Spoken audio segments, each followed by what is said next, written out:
This is the Daily Wrestling News for February 2nd, 2021. My name is Ryan Joy, and I am coming to you live from Minutes to Bell Time Studios on the beautiful Treasure Coast of the Sunshine State. And I am joined today by the salesman of fun, Travis Severance. Travis, wearing your King Switch shirt. Jay's back, baby. Happy Groundhog Day to everybody, too. I didn't even think about that. It was Phil apparently called for a longer winter, so we're get your shovels out, although you're talking about sand shovels and I'm talking about snow shovels. So yeah, how bad is it up there for you? So yesterday it was so bad in the area in Pennsylvania, New Jersey, New York City area that two of my distributors actually closed. So I didn't have there's no fun product being shipped from two of my distributors. Us, we did okay. We got a little bit here and there. I've got snow on the ground, and it's the first time I've had snow stuck for the last for roughly 2 weeks now. So it's kind of been a little bit different. But we didn't get hit nearly as bad as some of the other areas a little further southeast for sure. Well, it's funny. I was planning to head up to Minutes to Bell Time Studio B in Pennsylvania, and because we're selling that studio. Mm-hmm. Yeah, the studio's sold. Yeah, and but it turns out there's quite a weather situation going on in that area, and I don't think I'm going. So. Yeah, you'd have to bring a lot of salt water to melt the snow for sure. Yeah, so that trip's getting delayed a week. So makes sense. Well, let me tell you what we have going on today. Our agenda is powered by the Eastern Observer. We have a ridiculously random non-wrestling audience needs to know you better question of the day. We have news from New Japan. We have the main events of MLW, which we'll talk about, and we'll get through Dynamite. Look ahead at that. We'll spend some time talking about Raw from last night because there are a few things that I think we need to talk about. And we have trivia, which since it's a New Japan, we're going to curtain jerk the show with New Japan. I think we're going to main event with some New Japan trivia. So I'm ready to go. All right. Wrestle Kingdom 14. Okay. I'll do my best. It was like a weekend ago, so hopefully I remember some of it. No, 15 was a weekend ago. 14 was a year and a weekend ago. Oh, boy. Yeah. Okay. So here we go. Your ridiculously random non-wrestling audience needs to know you better question of the day. What is the greatest pizza topping? So I'm a cup and char pepperoni guy. I guess it's kind of classic. And people are probably, maybe they're not familiar with what cup and char is, but regular pepperoni kind of comes in those big, giant, thin pieces. Cup and char is your thicker, skinnier pepperoni, and they tend to have a little bit more spice. And what I like about them is I tend to have, if anything, I want my pizza overcooked and not undercooked. Well, the cup and char really crisps around the edges and it circles up and it kind of turns into this cup of oil. So, but it's crunchy too on the topping. So I'm a cup and char pepperoni guy for sure. Yeah, and you're living in the right area for it. They do that well up there in Rochester. Yeah, absolutely. So, same, actually. Wow. I wasn't specific on the cup and char, but I do prefer it over the other. So I guess. Yeah, fair enough. All right, promos out of the way, I guess. Let's the talking is over. Let's do some wrestling now. Sure. Big stories out of New Japan Pro Wrestling, and I don't want to bury the lead, but Jon Moxley is back on New Japan television on American soil. He is on their New Japan Strong show. He was out there on Friday with he attacked Kenta. I don't know if he really attacked Kenta, but the lights went out. And then there he was.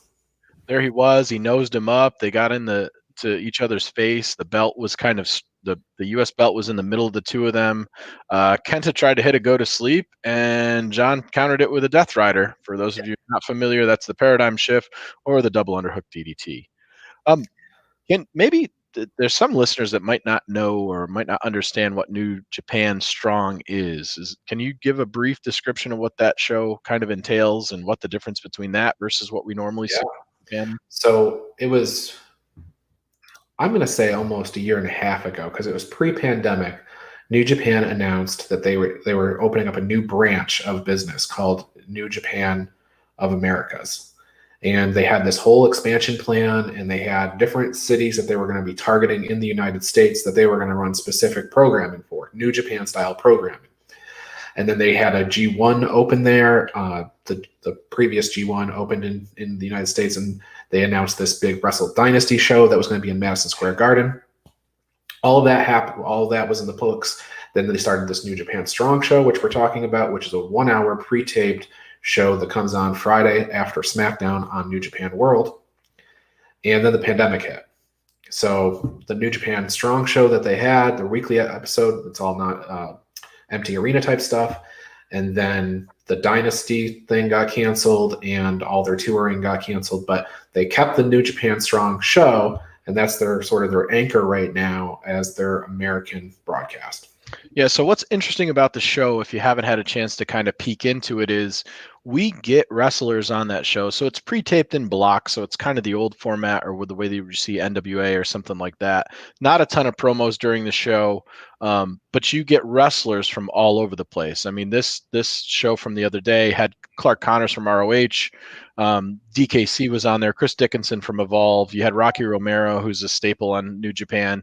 You had Fred Rosser, who's people might be familiar with, Darren Young from NXT, TJP, who's been basically on TV everywhere that wasn't WWE or AEW, and Leo Rush was on that show as well, and then a handful of people from the Bullet Club. So it's just kind of a cornucopia of good wrestling that you may not see in a bigger screen. In all the matches, some of the matches were quick, but all of it's good quality wrestling.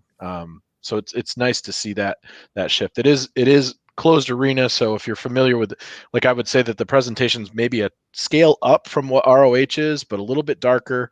It'll be interesting when things can kind of come together on what they're going to do with that stuff, because some American talent and some Japanese talent on American soil could make the show really pop. Yeah, and it is interesting. Flip Gordon's been on that show. Jay White's been on that show. Brody King. Taped way in advance. They have a ton in the can at all times. To the point where you're seeing people on in Japan and in the United States on the same day. And there's at least 2-week quarantine there before you can do that. So It's taped very far in advance. Yep. In fact, we had 1 week, we had, Tyler Rust, who was on NXT. He was on NXT on Wednesday and New Japan Strong on Friday. And so a lot of time, whole contracts and everything changing. So. Mm-hmm. Yeah. So sometimes when you're going to see good wrestling, there's not a hell of a lot of story built into it outside of this Moxley thing that's been just dragging on forever. I mean, he's had the title since January 4th, Wrestle Kingdom last year, and hasn't had a chance to get it off him because of the pandemic and quarantines and all kinds of nonsense going on. And he actually beat, oddly enough, Lance Archer for that title. So that's how long ago it was that New Japan match actually happened. So that's right. Yep. And he did have he had 2 title defenses after that. One of them was against Minoru Suzuki, and the other one's a trivia question. So okay. Fair enough. So Moxley's back. We actually have that match lined up for later in the month. Do you have the date handy? I don't know if they're going to do that on the February show or the mid-February show or not. So I didn't see that in the notes. No. I'll pull that up during trivia when you're ruminating. But it might be February 23rd is the only thing that I can think of as far as a show date that they have. That's a big one. So that seems right to me. Yeah, it's a strong show, so it's going to be on New Japan Strong. Mm-hmm. Okay, so also Jay White returned to action. He attacked Tomohiro Ishii. Tomohiro Ishii had previously pinned Jay White at New Year's Dash. He also beat him in the G1. This morning, Jay White he returned. They actually returned to competition this morning. They put a beating down on an elimination match against Chaos. It was so bad that Hiroki Goto actually threw in the towel for the final elimination. The GOD was doing a magic killer on an already knocked out Yoshihashi. Jay White explained that he represents the real Bullet Club, and he challenged Chaos for their never openweight 6-man championships. So those are currently held by Ishii, Goto, and Yoshihashi. So I guess that's how we're paying off the Ishii and Jay White angle. Yeah, I thought we were going to see just a straight up Ishii versus Jay White, but I guess he's 0-2 in the tank now, so they're going to the belts with this. GOD could be double strapping after this. This is Bullet Club beatings, which we hadn't seen a lot of. We'd seen some, plucky interferences and things like that, but not the beatdown that we saw that Bullet Club with their interference 3 G1s ago. So This is going back to a little bit more of a in your face, we're going to pound on you. I think Jay White had a couple of times when he pulled people up from a 2 count that was an obvious 3 count. So it's gotten personal. Jay's hungry. It's good to see him back, and it's good to see him in that position again. And the Bullet Club, for as quiet as they were, have started collecting some belts. They got both the tag belts, and I really enjoy. And they go to this quite a bit, but I really enjoy watching these elimination matches. They are awesome. It's nonstop action. People are getting pinned or thrown out of the ring constantly.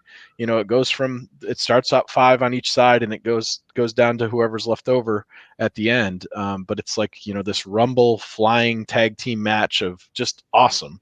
Royals with pins. Treat. Yeah. Rumble with pins and submissions. It's great. Yeah. So we got our Jay White back. So for all the people that thought he might be going to NXT or anywhere else or AEW, he is back in New Japan. That was all an angle. Yep. Over the weekend, we had a big New Japan show where they had at least 3 big singles matches. Great-O-Khan, he defeated Hiroshi Tenzan, and the stipulation was now Tenzan can no longer use the Mongolian chops, which if you watch the Tenzan match in the last ever, that's one of the staples of his arsenal. I'm not sure what else he's going to be doing. Yeah, it's Goldberg-esque to him. Like, imagine taking the spear away from Bill Goldberg. Yes. Tenzan, Mongolian chops. O-Khan is, if you watch the match, Tenzan and O-Khan, it looks like father-son match. Their styles are very similar. They're facially, they look very similar. Their mannerisms are very similar.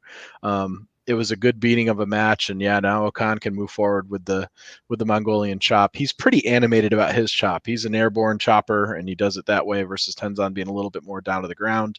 But I guess as you get older, your hang time on your Mongolian chops goes down a little bit. So a good match with 2 guys just beating on each other. Will Ospreay defeated Satoshi Kojima in a no DQ match, and they went through tables.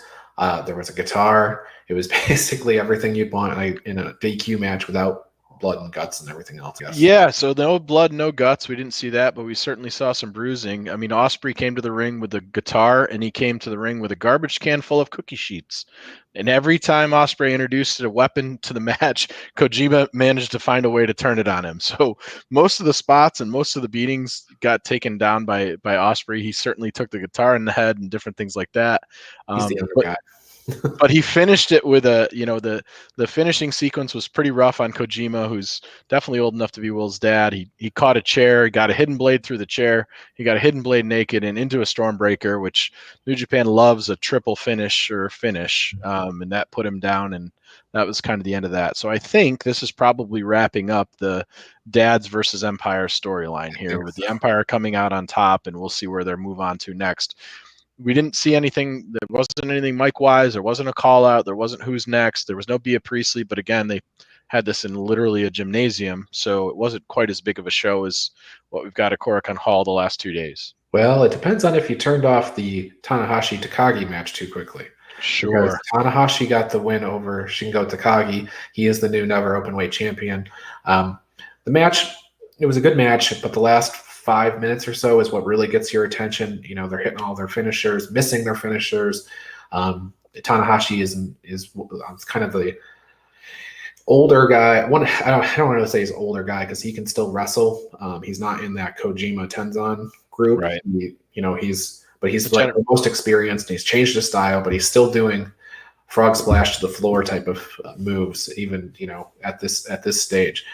But he ultimately ends up winning with high fly flow, and he's the new Never Openweight champion. They have a little exchange, him and Shingo, but before he can proceed with his air guitar performance, the Great-O-Khan comes out and attacks Tanahashi, and that appears to be the next set of challengers. Here's where we're going. So which makes a lot of sense because Tanahashi and Ospreay had some business together. So now we've got O-Khan coming in and kind of doing some stuff with Tanahashi.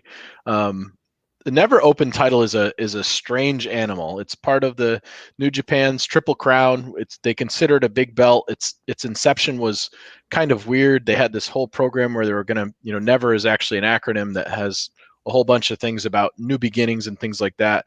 The only junior heavyweight that's ever held the title is Will Ospreay. I tend to look at it as kind of a bull's belt. Like it's always these big bruisers, at least from the time that I've been watching New Japan. It's kind of that middling belt that sits there, and it's tough guys. It's a bunch of hard-nosed guys. Ishii and Goto have had it 5 times apiece. Suzuki. And Suzuki had it for a period of time too. So I guess that's where we're going to go. And Okan, to me, fits the mold of a never open champion. Like he's a bruiser style guy, and it certainly makes a lot more sense to me now where their careers are versus Ospreay having that title. I think it would look different now than what it did before when he had it for a period of time. But it was a good 35 minutes is not what I thought we were going to get out of Shingo and Tanahashi in a gymnasium, but they did all of that. And I know we talked about weight classes before, and that's the thing with this never. That there's no weight classes, so it's kind of like the National Openweight Championship in MLW. Right. The heavies can face the juniors can face the heavies, and they have the same thing with their 6-man tag titles, which we talked about a little earlier. So those can cross weight classes as well, and that's really the only time you ever see that. Right, exactly. Now, in New Japan, if you're going to move up a weight class, something significant has to happen and make a big deal out of it, and I think that's great. All right, well, let's switch over to let's talk about Monday Night Raw before we move to everything else. So, big story coming out of Raw last night. I think the biggest story is that Drew McIntyre is looking to try to get Edge to challenge him, and his buddy Sheamus comes out and hits him with a bro kick. Says he is not Drew's best friend anymore. He doesn't want to be the best friend of the guy who's the champion. He wants to be the champion, and that looks like where we're going next for Drew McIntyre. Probably before Mania, I would assume. Yeah, I think we're going to see maybe this is going to be a Fastlane match. It certainly fits into the mold of what we had talked about before with the Peacock wanting good matches. This is a long time coming. I think we saw a little bit of them scuffling with each other previously in a couple of months before. It would make sense. I could see this match as the main on Fastlane, and I'd be okay with that. But yeah, I think definitely out of everything that happened on Monday night, this was the biggest story. It kind of felt to me like, MJF turning on Cody. Like we really waited a long time for this to finally happen, and have it be real. And this looks like the end of the two of them. Is there any chance Sheamus, in your mind, wins the championship from Drew? The only storyline I can see that would make sense was if then we had Drew and Roman at WrestleMania. But Edge is in the picture too. So yeah, and I don't see them flipping that back around and then having Edge challenge Sheamus. I mean, from the way that Edge presented everything last night, I'm gonna assume that we're gonna see Edge on SmackDown. Edge is advertised by Fox on SmackDown. Okay, well there you go. I didn't see that, so yeah, I'm not surprised by that. I don't see Drew losing it there. It's hard for me to see who Drew's gonna fight in Mania at this point. Yeah. I mean, you just had him roll through Goldberg. Like, you got to have somebody big there, and like Keith Lee's been missing in action. You could have Braun, sure. Braun would be interesting, but again, I think he's a SmackDown guy, so they'd have to do some moving of the deck chairs a little bit there. He's a Raw guy. He was on Team really? Raw, and he's on Team Raw. Then he got suspended, and then he made his return before the Rumble, which the Rumble was, it's dual branded. That's why he showed up on SmackDown. I see. Yeah, I get confusing on how they muddy the waters as far as that goes. But we didn't see Braun last night. Nope. And Braun's in great shape, so I'm not sure what they're hiding him for if he's a Raw guy now. And if he comes out on SmackDown, then I'm gonna have to call you bullshit on this. Well, if he comes out on SmackDown, then they've changed it. That's all. Yeah, I mean, so there were some other things that happened on Raw. Bobby Lashley destroyed Matt Riddle, but Matt Riddle won the match because there was Lashley refused to break the hold in the ropes. The Xavier Woods and Mustafa Ali stuff, that continues. Ali clearly has his eyes on Kofi, but he can't get a win over Woods, so I don't know if he'll get to Kofi. Yeah, it's interesting, right? Woods wraps up his dance with Retribution with a 2-2 record, winning the last 2 matches, and Ali called out the Kofi match, and obviously that we're coming to that. So are we going to see, Kofi and Woods do some tag matches to get to that point? Is that something that we're going to see at at Fastlane as well. I'd honestly rather see that match at Mania myself. I think Kofi Ali is a good match. In fact, I would say Ali Woods was probably the best wrestling match that we got to see last night, or definitely in the top two. Hurt Business Lucha House Party is probably pretty close as well. Yeah, that's very. But I'm not sure where we go with this. And Retribution, as a faction, hasn't been able to recruit anybody. They haven't been able to win anything. They haven't really progressed a whole ton outside of their initial early members and stuff. So I'm not sure. So I like the Kofi and Ali story, but I think it needs some fire. I think it needs fire, and both guys need wins. They need to, build up some wins before, and I think it should be a Mania match, but it needs to have some fire under it. Yeah, and there's we don't have a cruiserweight belt that's on that show. We don't have anything like that they can fight over. So it's got to be, I don't necessarily need stipulations. I just need it to the guys need to get some wins so that we have a competitive match that we. Yeah, like give me an attack on Woods by the rest of Retribution and have a reason that Kofi wants to fight Ali outside of Ali saying I want to fight you. Right. Yep. And then Damian Priest makes his debut on Raw. And they put him with Bad Bunny there in the beginning to kind of give him some appeal to maybe a younger audience or whatever. He gets a win over Miz real quick, 4 minutes and 20 seconds. So a bit of a showcase for Priest, I would say. He hit that sort of bottom middle rope springboard flip dive to the outside, hits the Reckoning on the Miz. Miz is just kind of a guy on the show these days. Yeah, Miz is sort of enhancement talent, even though he's got a Money in the Bank briefcase. Priest is somebody that I've had my eye on since NXT. In fact, when I got to see the show at NXT in Buffalo, he was one of the people that I took a picture of, and I sent it to you, and I'm like, who the hell is this guy? Because he's awesome. And he's like, oh, that's, it used to be Punishment Martinez, and he's Damian Priest now. I don't know if I like the Archer thing. I don't know if I like the Archer infamy thing, too. It's kind of weird, but I don't know. His presentation is great. He's a big, giant dude that can wrestle with some other big, giant dudes, and they need other big, giant dudes on that show to push guys like Keith Lee and Sheamus, because the smaller guys just doesn't look right a lot of times. So Caribbean Cool got night 2 under his belt, so he got the Rumble, and then he got a tag match here with Jeff Hardy. They beat Elias and Jackson Riker 5 minutes. So good for Carlito. He gets a W on Raw, and we'll see if we get to see him again next week. Yeah, it depends on if their Twitter metrics makes them decide to bring him back in, because he was all over social media last night, and I know that's a big part of what they're looking for, especially for a younger audience. I mean, he looked great, can still go. Whether this is a long-term thing or this is just a one and done. I mean, there's no story after this. Jeff Hardy got a win. It was kind of maybe it was the end of the Elias Jeff Hardy feud that we had a brief amount of. So here's a comment from John Smith.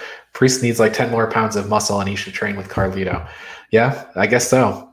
Based on what you see with Carlito. You want to give me Priest and Carlito as a tag team for 3 to 6 months. I'll take that all day, because they need some tag teams. Yep, that would be fun. Alexa Bliss defeated Nikki Cross. That was just kind of a match on the card. Of course, there's a lot of history with Bliss and Cross, but that happened. Yeah, so Nikki Cross's first appearance since the last time she faced Alexa, November 23rd, on a TV show. She main event matches and stuff like that, but I don't know. The outfit swap, I'm fine with. The outfit swap back, not as excited about. Yeah. Hurt Business beat the Lucha House Party. That was a tag team title match. Lucha House Party looked really good. I mean, I consistently say that these guys are the most underrated, and some of the most underrated guys in WWE. They're great. They could use a Selena De La Renta or somebody like that on a mic for them. I think that's the only thing they're missing. It's too bad Miss Vega's no longer around, right? Yeah, they could use somebody like that. Mm-hmm. They don't need to be heel. Nope. Selena or Zelina, but yeah, somebody to help kind of move them through, like a Conan or something like that. Mm-hmm. And then main event was Edge versus Randy Orton, and we've seen that match before, and Edge got the win here. It wasn't clean. Alexa Bliss appeared in the corner with blood running down her eyes and nose and mouth, like you do. And yeah, like you do. And Edge hit a spear and got the win. So it looks like that was the way of saying, okay, Randy Orton's behind Edge, and now Yeah, we're going. I don't know where the blood came from or how it got there. Maybe she was in the back and catering and just ate hot microwave pizza too quickly. Most likely, that's exactly what it was. Yeah. I don't know. Edge hit a lot of Edge finishers on Yeah. Randy, and Randy didn't get an RKO on the night, so that's a strange sequence to see. But I guess maybe we're moving on from this one then. Well, let's be fair. Randy Orton, even though he had 0 last night, he averages more than 1 RKO per night. Thankfully. So we're okay. Now, switching off of Raw and over to Major League Wrestling. Major League Wrestling has a show this Wednesday. We haven't seen Alexander Hammerstone in a while, but he's going to be on the show facing Mads Kruger in a Backley Brawl. What a Backley Brawl is, or what a Backley is, it's technically an illegal bare-knuckle street fight that they take place in South Africa. Then people bet on them and stuff. So this is a match kind of themed on that. As far as I can tell, it's not for the National Openweight Championship, but 2 real big guys doing big guy things, I think, is what we'll see. Yeah, so Mads Kruger and Alexander Hammerstone, the last time they were in the ring together was back in January 6th, and that went to a draw, which is strange to see. Hammerstone is their big, giant, kind of the face that runs the place outside of the Samoan Werewolf. He's got the other belt. He's a big, giant guy. He's a guy who has marketability and is a known quantity. And Mads Kruger is kind of this crazy Bane-esque character that people would recognize him from some of his earlier work. But it should be an interesting match. We'll see how they do it. Sometimes I'm not sure if this is going to be shot style, because MLW has no problem going out, to the streets to do fights. Sure. Like they had Mansoor and Jimmy Havoc last year out in the middle of a street with chainsaws and all kinds of crazy stuff. So we'll see what they end up putting together for that. I'm going to flip back to the Edge thing real quick because we got a comment that came in. Perhaps Edge didn't take the RKO because they didn't want to injure him. Perhaps that's fair. Edge is very injury prone, so that makes a lot of sense actually. In fact, you're running a risk if you got him doing 5 finishers in a match. So it was good to see he made it out. Hopefully, he can make it and stay healthy to his Mania challenge. Yeah. Also on MLW this week, and again, MLW Fusion, I always refer to it as your kickoff for Dynamite and NXT. It starts at 7 o'clock on YouTube or other places as well, but I watch it on YouTube. They're having a World Tag Team Championship match, Los Parks versus TJP and Buku Dao. More evidence to the fact that TJP is on every wrestling promotion out there except for WWE and AEW. But Los Parks, and we are talking about the LA Park or La Parka that you know and love. It's the skeleton and it's his kids, and they've got a blue one and they've got a they're all different colors and shapes and sizes. There's the big one, the little one, and the small one. It reminds me of the Machines back in WWE days. But they put together good matches. TJP, he's the only person right now that's picking up mileage on his airlines for sure. The guy is literally everywhere and a good wrestler. Buku Dao, also pretty good wrestler. So young guy, but good. Definitely different styles we're going to see in this match. And I'll go with you and agree with you on the YouTube is the best place to kind of catch this. There's 4 other times of week that you can find it, but Wednesday, 7 p.m. YouTube, it goes live and usually runs, an hour or so. Yep. Buku Dao is very small person. He's shorter than TJP and probably 40, 50 pounds lighter than TJP. So. Yeah, I mean, he would exclusively lord over Marco Stunt in professional wrestling at this point. Like it's the only person that he's bigger than. But man, he can move around that ring though. Very interesting presentation. I want to preview Dynamite with you. Sure. So let's talk through. We have the match I'm looking forward to most is the tag team battle royal.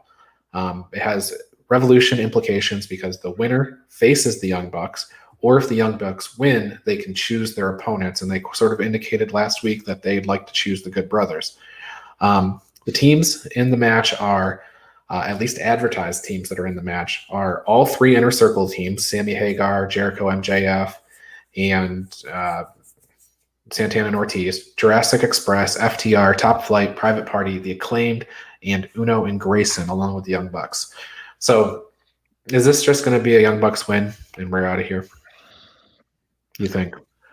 I hope not, but I could certainly see that happening. And part of the reason why is I think we're moving to Bucks versus Good Brothers. Yeah, me too. I had to guess. So I don't see, they don't have anything really lined up. There's no other, not that, AEW is against calling a Wednesday night something special, but from now to Revolution, there's nothing really there to have another team fight. They're not going to do some kind of a weird stipulation that gives you back the right to it. So yeah, I think this is probably a Bucks, and maybe there's, I don't know, with the Good Brothers on the show, I don't see them coming down and doing some kind of interference there. But yeah, that would be my guess, because the payoff is Good Brothers versus Bucks. Yeah, the Bucks have won these tag team battle royals in the past, so yeah, maybe it's their match. It's interesting though. AEW is so stacked with tag teams that you've got this many tag teams, and then we got another probably 10 outside of the 10 that are in the ring that are actual legit tag teams that aren't in this battle royale. So still the deepest tag team division in all of wrestling by a long shot. And apparently the consequences for the Inner Circle tag team war didn't matter all that much, because here they are as tag teams again. So I don't know if this is the Inner Circle guys skirting the rules of the Inner Circle and going behind Jericho and MJF's back to decide to get their hats in the ring here. But we'll see. We'll see how it goes. Yeah, we'll see what happens. Maybe they all fall in line, and Guevara, Hager, and Proud and Powerful just eliminate everybody else and then eliminate themselves. Yeah, it could happen. I don't see it. Yeah, I really think that we're going to see Sammy head for a face turn here pretty soon. Yeah. And MJF's going to be the payoff on that. So the biggest question about Penelope and Kip Sabian's wedding is just who is going to go in the cake, because it's a wrestling wedding and that's what happens. Somebody has to get face first in the cake. Yeah, and who knows? Maybe Miro will get shot, so it could be. We'll see what happens. Forgot about that. That's one thing that happened. Yeah, you could have somebody get shot. Who knows? I mean, we saw, ODB get married to Eric Young one time, which was an interesting wedding, and all kinds of crazy stuff. So I don't know. I'm not the biggest fan. Like wrestling weddings to me are similar to like contract signings. I don't love those spots, but we'll see what happens. If I had to guess who goes in the cake, I think it's probably Charles. Sadly, I think he will end up in the cake. Rough night for him. Mm-hmm. Yep. Thunder Rosa versus Orange Cassidy might come out of the cake, so we could see. Thunder Rosa versus Britt Baker. That match is a long time coming, long time coming at this point. So it'll be good to get that paid off, because we need to get into this big 16 person tournament. So I would think both of them are going to be in it, but yeah, I'm interested to see that. It's certainly a significant program for the women's division, one that we haven't seen since really the tag tournament. I can't call this because I don't know the direction of it. The writing for the women's division has been a little bit slapdash. They haven't really shown you anybody on top for too long. Britt Baker's had a couple of wins here and there. Thunder Rosa has. I'm not sure. But again, neither one of them have the belt. Yeah. The belt's like not even near either one of them for right now. Now maybe this will then move them into another program with Shida, and the loser will go into the brackets, or maybe both of them will go into the brackets. But I can't call this one. I couldn't tell you if Rose is going to win or if Britt Baker's going to win. Well, when we do the Essential Wrestling podcast tonight, you'll have to make a determination. I know it's going to be hard. I'm going to have to study the tapes. Kenny Omega and the Good Brothers versus Jon Moxley, Rey Fenix, and Pac. Moxley said last week that he doesn't know about Rey Fenix and Pac, but he does love a good six-man. So, yeah, if I had to guess here, I would say that I think Omega and the Good Brothers are going to win. I think we're going to see probably some kind of weird internal collapse between that three-man team with Pac, Fenix, and Moxley. Pac and Moxley don't have a great history together.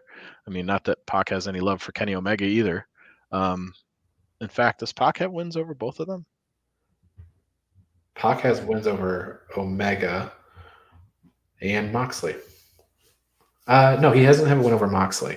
No, he didn't. He didn't. I thought he choked him out the same as he choked out Omega, but maybe I'm wrong on that. Yeah. Should be. I mean, this is the match I'm looking most forward to on the card for sure. They might have something inserted in here that we're not seeing, because usually they're a 5-match show, but the Battle Royal goes a little longer at times, I guess. We do have one more. We have Lance Archer That's versus good Eddie Kingston. before. Yeah, the Archer Kingston Lumberjack, right? Yeah. Yep. Well, and I guess if you consider the wedding a match, which it probably will take match time. So yeah, I don't see Sting on the show, and I don't see Taz on the show, so we'll probably see something there. Archer versus Kingston. I have to assume this is going to be Kingston getting the victory because Archer won last week, and we're going to go into we're going to pay the whole thing off at Revolution. Whether or not Jake the Snake is allowed at the match, we'll see. I'm not sure what's going on with him and Archer and why Archer sent him to the back, other than to show that he got beat down by the Butcher the Blade. So to feed the storyline. Yep. Okay. Well, there's a couple of news items. Nothing major. We don't need to get in any conversation really. Jonathan Gresham re-signed with Ring of Honor. Re-signed, not resigned. WWE Untold APA comes out this Sunday, and Sasha Banks is going to be a guest on the Broken Skull Sessions, an upcoming one. We don't have a date for that. But with that said, ready for trivia? As always. I know it's your favorite. I'm the best at it.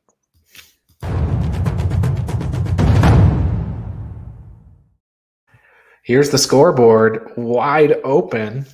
No matter what happens, if you can get one question right, you'll be in the lead today. I'm considering myself in the lead right now. Fair enough. Okay. As I mentioned, Wrestle Kingdom 14 is the topic of discussion.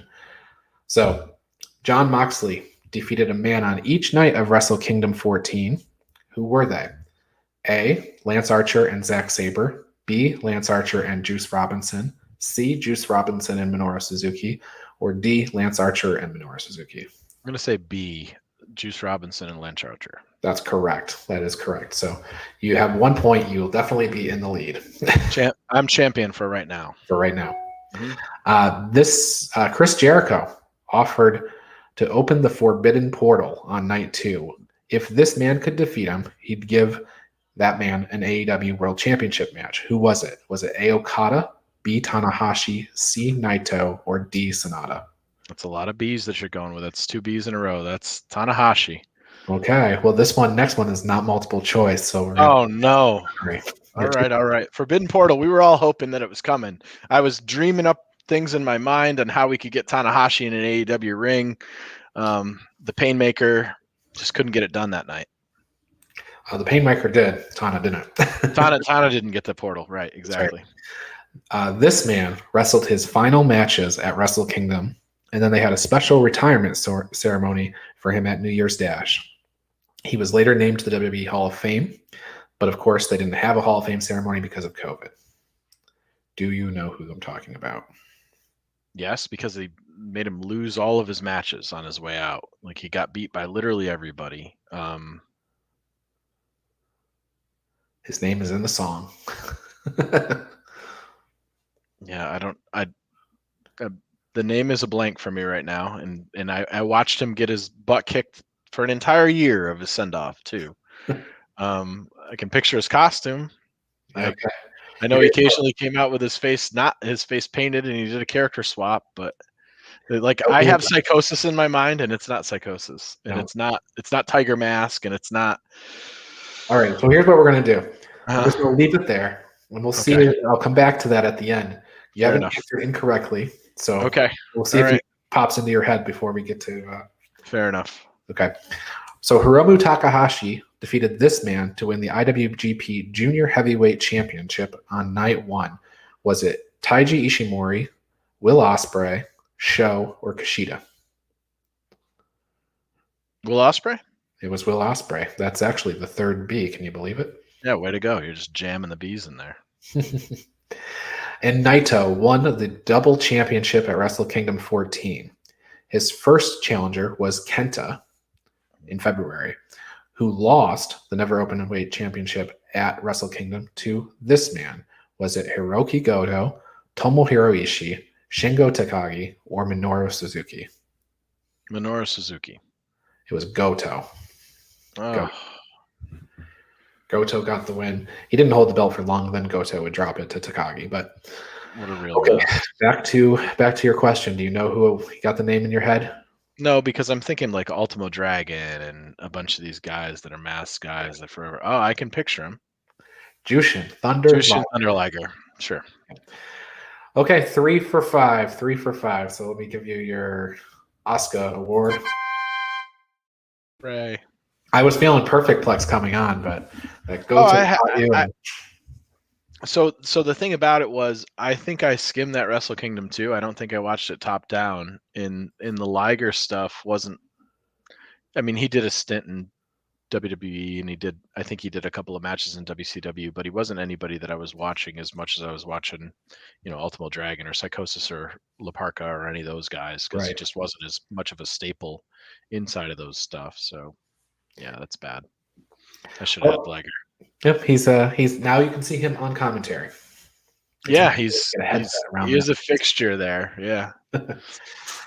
Okay, well, I'm excited to announce a partnership, and it is with the North American Wrestling Alliance's Wrestling Connection. Join the godfather of professional wrestling, Tony Capone, and the voice of the people, Tony T, every Tuesday night at 8 p.m. Eastern Standard Time for the Nawa's Wrestling Connection live on Blog Talk Radio. Listen to the Nawa Wrestling Connection to find out everything that is taking place in the world of North American Wrestling Alliance, and join the two Tonys as they sit down with a special guest each and every week. That is tonight. So after you finish with the Essential Wrestling Podcast, you can flip over to Wrestling Connection. And then furthermore, we have the Primetime Rundown. Join Joey Jarzanka, Ian Schreier, and Rob DeLuca on Friday night, January. Oh, we're in February now. Join them every Friday night for the Primetime Rundown as we take you through the world of sports. Our show kicks off at 6 p.m. on the Eastern Observer. And finally, as mentioned, the Essential Wrestling Podcast comes your way every Tuesday at 6 p.m. I'm going to be in the chair tonight doing the hosting. It's a great time. We go through all the picks. Travis will be there tonight.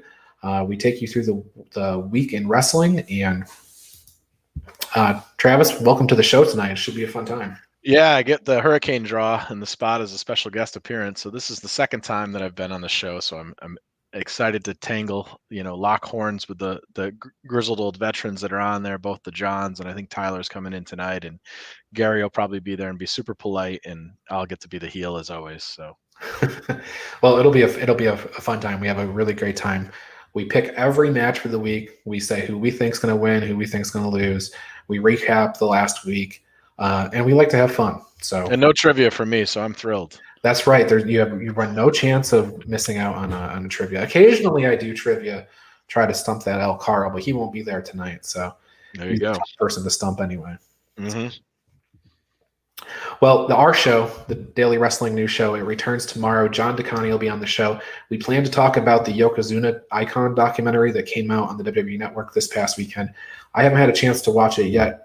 Travis, did you dial that up yet? No, not yet, but I saw the promos for it. It looks super interesting. And actually, I saw Yokozuna outside the Glens Falls Civic Center getting into his limousine with Owen Hart one night when I was there with our grandfather on the way out the door to the parking lot there. A big man.